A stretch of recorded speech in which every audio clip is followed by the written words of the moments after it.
सर्व प्रेक्षकांना जय महाराष्ट्र। मी प्रशांत सागवेकर। बुलेटिनच्या सुरुवातीला आज आपण एकूण 3 बातम्या या बातमीपत्रामध्ये पाहणार आहोत आणि त्या संदर्भात एक महत्त्वाची सूचना। या कोणत्या 3 बातम्या आहेत आपण बघूया।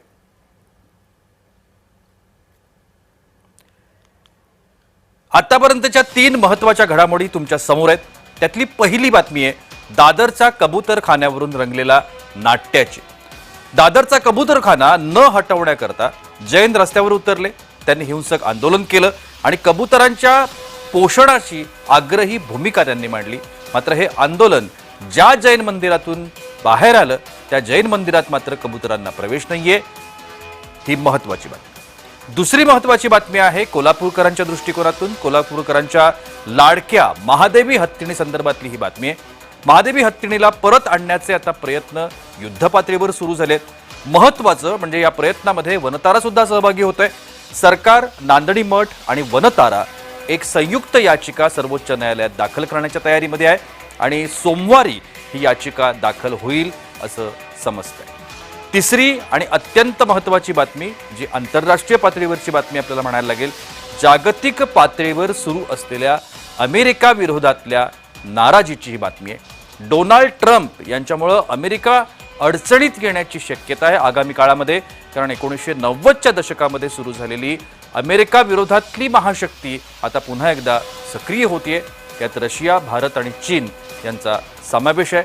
RIC नावानं तयार झालेली ही महाशक्ती अमेरिकेचं महत्त्व कमी करण्याच्या दृष्टिकोनातून प्रयत्नशील झाली आहे। त्यामुळे यात काय घडतंय या तिन्ही महत्त्वाच्या बातम्या आत्ता आपण पाहणार आहोत।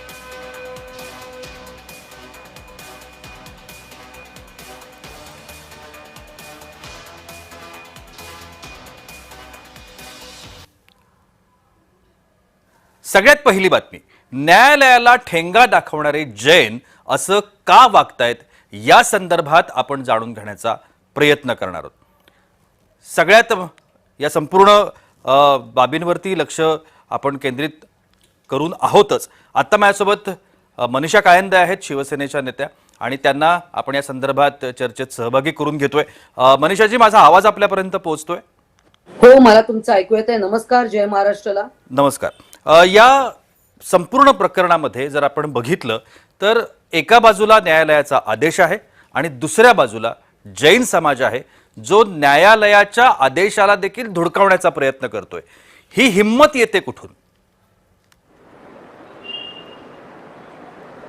आता याचे उत्तर सगळ्यांनाच माहिती आहे। आता तुम्हाला माझ्याच तोंडून ऐकायचं आहे, परंतु मी पुन्हा पुन्हा म्हणेन की तिकडे पोलीस का ऍक्शन घेत नाहीये। महानगरपालिका सरळ सरळ कंटेम्प्ट ऑफ कोर्ट होतंय। कोणी रोखलंय आणि कुठले मंत्री आले होते हे सगळंच माहिती आहे। काय होतंय, महायुतीमध्ये आम्ही आहोत जी, आणि मी तर ओपनली भूमिका घेते, कुठल्या धर्माच्या विरोधात नाही, पण ही जी प्रवृत्ती आहे की आमचंच आम्ही खरं करणार, ही जी प्रवृत्ती आहे, न्यायालयाने रोखल्यानंतर सुद्धा कंटेम्प्ट ऑफ कोर्ट करण्याची हिंमत, मग इतरांना बोलण्यात काय अर्थ आहे? आज ते इकडे गाडीच्या टपावर ट्रेन, म्हणजे या सगळ्याच्या पाठीमाग भाजपाची संमती आहे या सगळ्याला, असं म्हणायचंय आपल्याला? हतबल झालंय का संमती आहे काय ते तर तुम्ही तुमचं ठरवा, परंतु हे जे मग माझा याच्या युक्तिवाद इतका पुढे मी नेऊ शकते, मग जे मच्छर आपल्या रक्तावर जगतात ना त्यांना तुम्ही का मारता? उंदरांना का मारता? कुत्र्या मांजऱ्यांचं पॉप्युलेशन कंट्रोल का करता? आज मुंबई शहरामध्ये 150 पट कबूतर वाढलेत। आज प्रत्येक घरामध्ये पिजन नेटचा खर्च प्रत्येकाला येतोय। पहिले कबूतर किती होते? 150 पट कबूतर वाढलेत। आणि हा अट्टास काय, काल चौपाटीला गोण्याच्या गोण्या त्यांनी त्या वाळूमध्ये दाणे टाकलेत। मनीषाजी, शिवसेना काय भूमिका घेईल या संदर्भात? नाही, माझी भूमिका मी घेतेय। माझी भूमिका मी व्यक्तिशः घेतेय, एक आमदार म्हणून, एक नागरिक म्हणून, एक टॅक्स पेअर म्हणून आणि एक प्राणी शास्त्रज्ञ म्हणून। कारण आपल्याला माहितीये, मी सगळ्याच चॅनेलवर सांगितलंय, तुम्हालाही सांगते की मी आज प्राणीशास्त्रामध्ये PhD आहे। यांना पंख दिलेत निसर्गाने आणि त्यांची उत्पत्ती तुम्ही विनाकारण का वाढवताय? पूर्वीच्या काळी मला आठवतं, लहानपणापासून आम्ही जायचो कबूतरखान्याला गंमत बघायला, कबूतर बघायला। आम्ही मुठभर दाणे टाकायचं, निघून जायचो। तेव्हा तर हातात कॅमेरा नव्हता, काही नव्हता, डोळ्यातच ती चित्र टिपली जायची। पण आता हा जो अतिरेक चाललाय, हा इगो इश्यू हा आता इगो झालाय की आम्हाला रोखता का, दाखवतो आम्ही. म्हणजे मग काय आता याच्या याच्यावर याच्या शासनाने पाठीमागे ऍक्शन कारण घ्यावी. काय असावं? श्रद्धा हे कारण आहे की आणखीन दुसरं काही कारण आहे की राजकारण आहे? श्रद्धे पलीकडे मला असं वाटतं आता इगो प्रॉब्लेम झालेला आहे. जी तुम्ही आम्हाला रोखता काय, तुम्ही आम्हाला हे करता काय, आमचा धर्म आहे. अहो दादर मधले अनेक लोक हैराण आहेत, 50-50 60-60 वर्ष हैराण आहेत. बरं मी काय म्हणते, तुमच्या सोसायट्यांमध्ये ठेवा ना, तुमच्या घरी पिंजऱ्यामध्ये पाळा. काकाकुवा पाळतो, पोपट जी पाळतो, लव्ह बर्ड्स पाळतात, तुम्ही पाळता ना. काही लोक मनीषाजी, इथे या घरी या कासव मुद्द्याला ठेवतात. धरून सरकारमध्येच अंतर्गत एकमत नाहीये असं म्हणता येतं, कारण तुम्ही म्हणताय की हे चुकीचं आहे आणि बाकीचं कोण याच्यावरती बोलताना दिसत नाहीये. नाही बोलत नाही म्हणजे ते हिंमत केली पाहिजे बोलायची. बोलायची हिंमत केली पाहिजे, कारण it is a social cause, it is a social nuisance. आज जे अनेक ठिकाणी हे जे कबूतरखाने इलिगली चालू आहेत, जी 51 ठिकाणी तर जे माहितीतले आहेत असे जी कितीतरी आहेत. तर हा माझं म्हणणं काय, तुम्हाला इतकं फिडिंग का करायचंय? किलोनी किलो धान्य आणि त्यांची विष्ठा, ते तिथेच राहतात, तिथेच बसतात. कशासाठी हा अट्टास, कशासाठी? ज्या समाजाबद्दल आपण याच्यामधला बोलतोय. मनीषाजी एक एक मुद्दा जो समोर आला होता की कबूतरखाना, जर आपण दादर मधला कबूतरखाना बघितला तर तो एक प्राईम लोकेशन आहे. असंही म्हटलं जातं की कबूतरखाना तिथून बाजूला करून दुसरं काहीतरी त्या ठिकाणी आणण्याच्या तयारीमध्ये शासन आहे किंवा या संदर्भातले जे हे हटवण्याचा प्रयत्न करतायत ते आहेत, असं देखील एक चर्चा रंगली होती मध्यंतरीच्या काळामध्ये. याकडे तुम्ही कसं पाहता? माझं म्हणणं आहे, हा प्रत्येकाचा वैयक्तिक विषय. ही शासनाची जबाबदारी आहे का? मग कुत्र्या मांजऱ्यांना पण फिडिंगचे स्पॉट्स करा. मग त्यांना रस्त्यावर टाकलं की लोक का भांडायला, तर तो चावतो म्हणून त्यांना वॅक्सिनेट नाही केलंय. मग फक्त कबुतरांच्याच बाबतीत प्रेम का? सगळ्याच प्राणी मात्रांवर दाखवा ना. मग फिडिंग स्पॉट्स करायचे आहे ना, तर जी भटक्या कुत्र्यांसाठी फिडिंग स्पॉट्स करा, भटक्या मांजरींसाठी फिडिंग स्पॉट्स करा. तेव्हा तुम्ही म्हणता जी ना की अडॉप्ट करा त्यांना म्हणून, मग कबुतरांना पण अडॉप्ट करा. जी अहो तुमच्या घरी एक पिंजरा करा प्रशस्त, तुमच्या गॅलरीत ठेवा, तिथे 4 कबूतर ठेवा. जी तुम्हाला लाखो करोडो कबूतर कशाला हवेत? यांची उत्पत्ती, अरे तुम्ही याला सायंटिफिकली आणि मेडिकली बघा. जी पण आता हे या का या म्हणजे या सगळ्या संदर्भात मनीषाजी, माझ्याकडे वेळ कमी आहे, पण या सगळ्या संदर्भात तुम्ही आता जी काही ठोस भूमिका घेताय, तुम्ही स्पष्टपणे बोलताय या संदर्भामध्ये, तुम्ही याच्या अगोदर तुमचा विरोध व्यक्त केलेला होता. मात्र आता ठोस काही पाऊल उचलण्याच्या तय्यारीत आहे शिवसेना? कारण हे माझं तर थांबण्याची traffic- चिन्ह दिसत नाहीयेत. आजचा जर तुम्ही व्हिडिओ बघितला असेल तर त्या ठिकाणी एक जैन समाजातला एक नागरिक त्या ठिकाणी ट्रेमध्ये अन्नधान्य घेऊन त्याने ते आपल्या गाडीच्या टपावर ठेवलं होतं. इथपर्यंत आता हे सगळं प्रकरण गेलंय. त्याला ट्रॅफिक पोलिसनी जप्त, त्याच्यावर चार्ज मारला पाहिजे. ट्रॅफिक पोलिसनी चार्ज मारला पाहिजे. जी का मारत नाही? पोलिसांनी ऍक्शन घेण्यापासून कोणी रोखलं असेल तर पोलिसांनी स्पष्ट करावं की रोखलंय का. कोर्टाने पण सांगितलंय परवाच्या निकालात जी. देखील की बंदी कायम आहे. जी पर्यायी उपाय, मग पर्यायी उपाय सगळ्या प्राण्यांबद्दल करूया ना, फक्त नक्कीच. कबूतरच कशाला? मी तर तेच म्हणते. मग मच्छर आहे ना, तो प्राणी आहे, त्याला जगण्याचा अधिकार आहे. त्याला चावू द्या, तुम्हाला येऊ द्या तुमचं रक्त. तो पण डिझीज स्प्रेड करतो, डेंगी मलेरिया, जी, जी. हे पण डिझीज स्प्रेड करतात. मुळात म्हणजे नक्कीच. हा आता इगो इश्यू झालाय. नक्कीच. धन्यवाद इथं मनीषाजी, एक तुम्ही आमच्याशी बोललात आणि अगदी परखडपणे स्पष्टपणे तुम्ही या संदर्भातलं तुमचं जे मत आहे ते व्यक्त केलेलं आहे, त्यासाठी तुमचे अगदी मनापासून आभार. तर दादरच्या जैन मंदिरामध्ये आता प्रवेश बंदी घालण्यात आलेली आहे. कबुतरांच्या समर्थनार्थ उतरलेल्या जैनांचं वर्तनच अजब झालंय. दादरचा कबूतरखाना न हटवण्याकरता जैन समाज रस्त्यावर उतरला, त्यांनी हिंसक आंदोलन केलं आणि कबुतरांच्या पोषणाची आग्रही भूमिका मांडली. मात्र हे आंदोलक ज्या जैन मंदिरामधून बाहेर आले त्याच जैन मंदिरामध्ये मात्र कबुतरांना प्रवेश नाहीये आणि या सगळ्याचा आढावा घेतलाय आमचे प्रतिनिधी मनोज दयाळकर यांनी.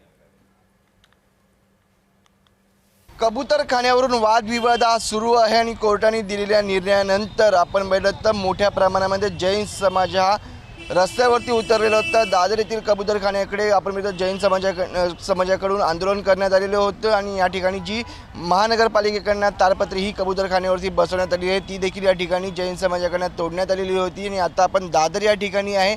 आपण या ठिकाणी मिळतो हाच कबूतरखाना ज्या ठिकाणी मोठ्या प्रमाणात आंदोलन केलं होतं आणि समोरच जैन समाजाचं मंदिर आहे, पण जैन समाजाकडनं या ठिकाणी याला विरोध केला गेला होता। पण जैन समाजाच्या आपण मंदिरावरती विरोधात जाळी बसवण्यात आलेली आहे, कारण की मोठ्या संख्येने या ठिकाणी कबूतर येत असतात आणि ते आपण मिळतं कुठेही जाऊन बसत असतात। त्यानुसार जैन मंदिराच्या आपण मिळतं बिल्डिंगमध्ये जाऊ नये यासाठी या ठिकाणी ही जाळी देखील बसवण्यात आलेली आहे। आणि जैन समाज स्वतः या ठिकाणी या कबूतरखाना म्हणजे पाहिजे यासाठी सातत्याने लढा देतात आणि त्यांनी आंदोलन देखील केलेलं आहे। पण स्वतः जैन समाजाकडनं आपण या ठिकाणी पर्यंत ही जाळी ही मंदिराला बसवण्यात आलेली आहे आणि आपण जाळीच्या वरती आपण मोठ्या प्रमाणामध्ये कबूतर देखील दिसत आणि कबूतर हे आतमध्ये जाऊ नये, मंदिरामध्ये जाऊ नये यासाठी ही जाळी बसवण्यात आली आहे। मग जैन समाज या आपण या ठिकाणी मिळतं जैन समाज आपण मिळतं या ठिकाणी कबूतरासाठी म्हणजे कबूतरखाना असावा यासाठी सातत्याने लढा देत आहे। मग जैन समाजाकडे या ठिकाणी जाळी का बसवण्यात आली हा मोठा प्रश्न या ठिकाणी निर्माण होत आहे। व्हिडिओ जर्नलिस्ट ललित चौधरीसह मनोज जायकर, जय महाराष्ट्र न्यूज, मुंबई। आत्ताच्या दिवसातली आणखीन एक अत्यंत महत्त्वाची बातमी जी आंतरराष्ट्रीय पातळीसाठी, जागतिक पातळीसाठी महत्त्वाची आहे। मोदींनी आगाऊ ट्रम्पला दणका कसा दिलाय हे आपल्याला या बातमीच्या माध्यमातून बघायचं आहे। आंतरराष्ट्रीय स्तरावरती टॅरिफ वाढवला अमेरिकेनं, जो जवळजवळ आता 50% जाऊन पोहोचलेला आहे। या टॅरिफच्या विरोधामध्ये मोदींनी दंड ठोपाटलेले आहेत। मोदींनी स्पष्ट केलेलं आहे की आम्ही कोणत्याही स्वरूपाची माघार घेणार नाही, आम्ही नमणार नाही आणि त्याकरता सुरुवातीला RIC जे होतं, जे 1990च्या दशकामध्ये क्रिएट झालं होतं, तयार झालं होतं, ज्याची सुरुवात रशियानं केली होती, रशियाच्या पंतप्रधानांनी त्यावेळेच्या या संदर्भातली पावलं उचलली होती आणि त्यानंतर 1990 नंतर आता हा एक महत्त्वाचा भाग आपण बघूया। रशिया, भारत आणि चीन एकजूट अमेरिकेविरोधामध्ये होते। अमेरिकेविरोधात महाशक्तीची खरी तर सुरुवात 1990च्या दशकामध्ये झालेली होती। रशियाचे माजी पंतप्रधान येवगेनी प्रिमाकोव यांचा या संदर्भात पुढाकार होता। त्यावेळेचे हे माजी पंतप्रधान अमेरिका आणि पाश्चिमात्य देशांना आव्हान देण्यासाठीचं हे एक महत्त्वाचं पाऊल होतं। व्यावसायिक, आर्थिक आणि सुरक्षा रणनीती संदर्भात ही आघाडी उघडण्यात आली। रशिया, चीन, अमेरिकेविरोधामध्ये पुन्हा एकदा सक्रिय झाल्याचं पाहायला मिळतंय आणि या सगळ्याला भारतानं देखील सकारात्मक प्रतिसाद दिला।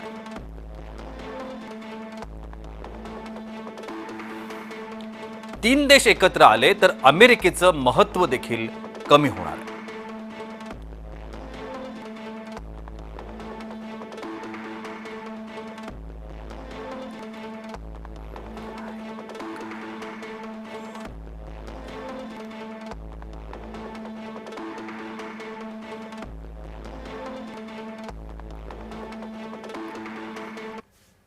दरम्यान या सगळ्या संदर्भात आपण चर्चा करणार आहोत। आंतरराष्ट्रीय विषयांचे अभ्यासक अनय जोगळेकर आता माझ्या सोबत आहेत आणि आपण त्यांच्याकडून माहिती घेण्याचा प्रयत्न करणार आहोत। अनयजी, स्वागत आहे।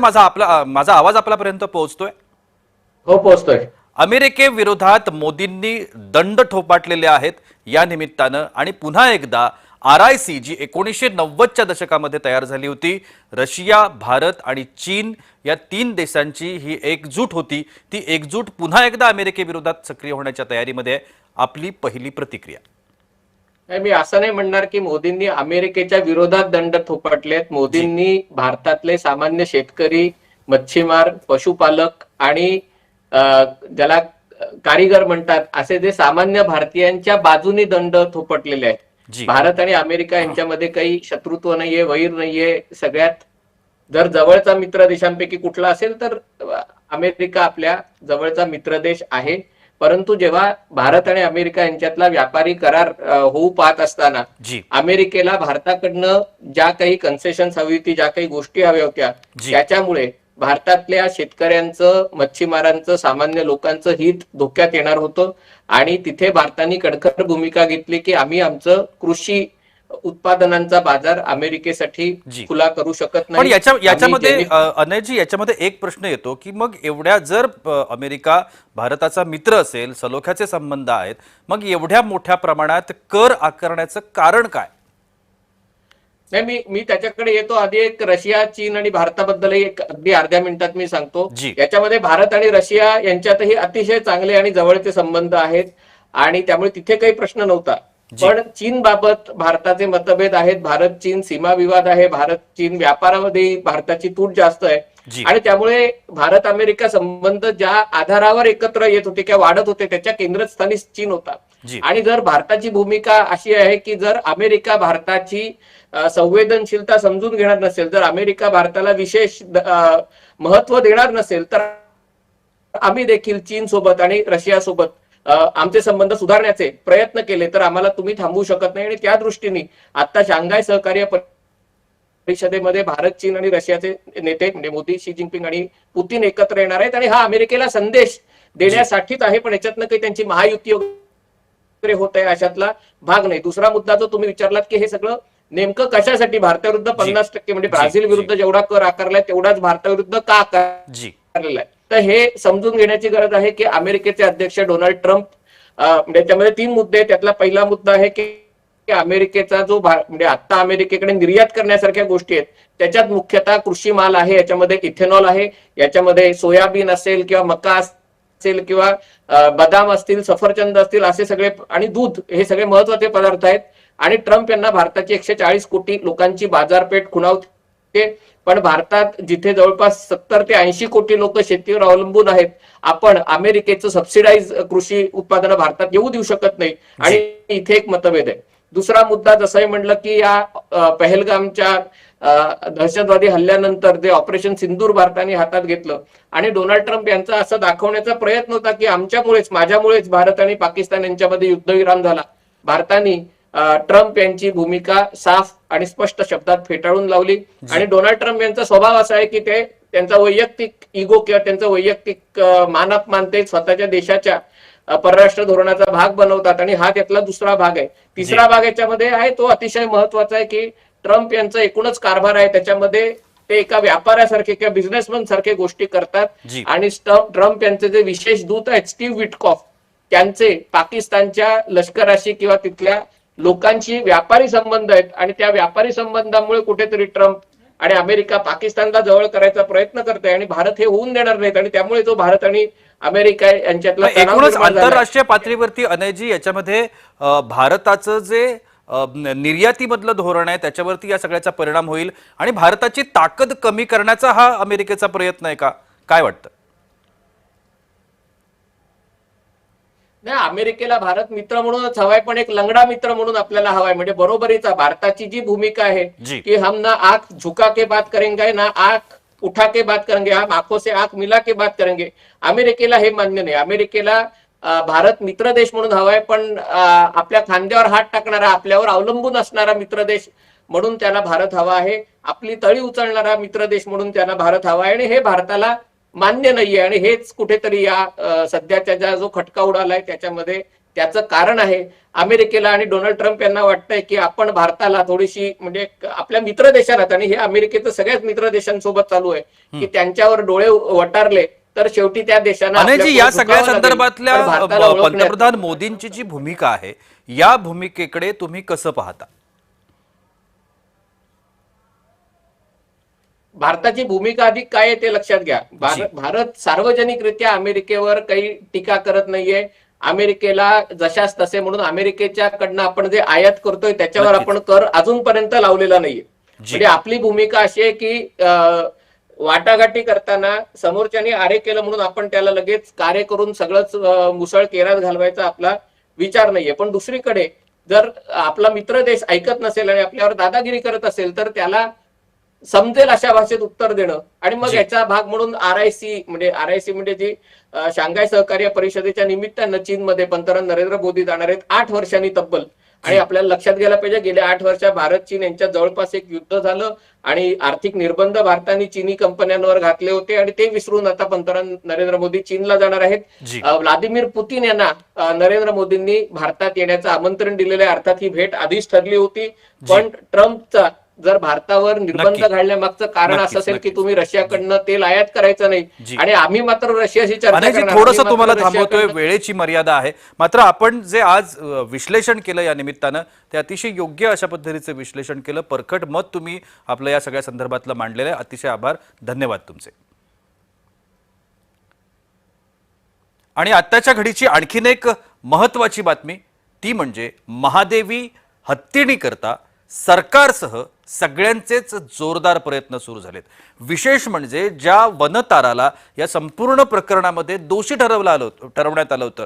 अनेक वेळेला जर आपण बघितल्या असतील काही घटना तर त्याच्यामध्ये वनताराला या संपूर्ण प्रकरणामध्ये वनताराकडे बोट दाखवण्यात आलं होतं. मात्र आता तेच वनतारा महादेवी हत्तीणीला परत आणण्याकरता या सगळ्यासोबत जोडलं जात आहे. वनतारा, त्याच्यानंतर सरकार आणि नांदणी मठ या तिघांनी मिळून एक मसुदा तयार केलेला आहे आणि हा मसुदा याचिकेच्या स्वरूपामध्ये सर्वोच्च न्यायालयामध्ये दाखल केला जातोय. आपण या सगळ्या संदर्भात अधिक माहिती घेण्याचा प्रयत्न करूया. आमचे कोल्हापूरचे प्रतिनिधी अमर पाटील आता माझ्यासोबत आहेत. अमर, एक याचिका सोमवारी दाखल होतीये, मात्र या याचिकेमध्ये सगळ्यांचा सहभाग आहे. नांदणी मठ असेल, सरकार असेल, वनतारा असेल. एकूणच या संदर्भातली महत्वाची घडामोड काय आहे? प्रशांत, ज्या वेळा महादेवी हत्तीला नेण्यात आलं त्या दिवसापासून वनतारा हे वादाच्या भोवऱ्यात सापडलं होतं. त्या वादाच्या भोवऱ्यामध्ये असा प्रकार झाला की म्हणजे रिलायन्स उद्योग समूहाचे जे उद्योग आहेत, ज्या नानी समूहाच्या परिसरात किंवा कोल्हापूर जिल्ह्यामध्ये त्याच्यावर बंदी घालण्याची एक प्रक्रिया नव्याने चालू झाली. बऱ्याच जणांनी जिओ कार्ड हे पोर्ट करण्यात आले. त्याचबरोबर जिओचे पेट्रोल पंप असतील तिथेही पेट्रोल न टाकण्याचा निर्धार केला. अशा बरेच उद्योग करण्यात आले.